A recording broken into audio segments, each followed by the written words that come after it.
शेगाव संस्थानला जगातलं best manage देवस्थान कोणी बनवलं? जगात बेस्ट मॅनेज मंदिर म्हटलं की पहिलं नाव शेगावचं घेतलं जातं. आणि हे शक्य झालं एका साध्या पण असामान्य सेवकामुळे.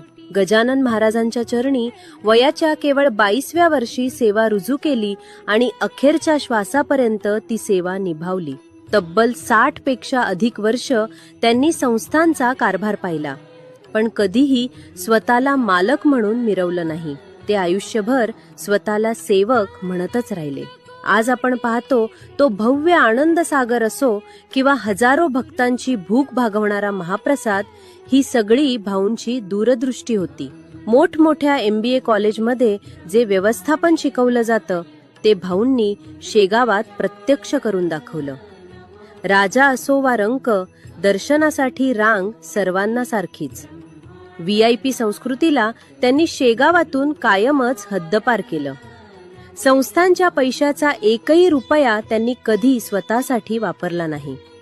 फक्त मंदिरच नाही तर रस्ते, पाणी, हॉस्पिटल, शिक्षण, भाऊंनी समाजासाठी काय नाही केलं? देणगी मागितली नाही, पण दानपेटीतून मिळालेल्या पैशातून एक वेगळं विश्व उभं केलं. आणि हे शक्य झालं एका साध्या पण असामान्य सेवकामुळे, स्वर्गीय शिवशंकर भाऊ पाटील. आज भाऊ देहरूपाने आपल्यात नसले तरी शेगावच्या कणाकणात आणि भक्तांच्या मनामनात ते सदैव जिवंत आहेत. अशा या आधुनिक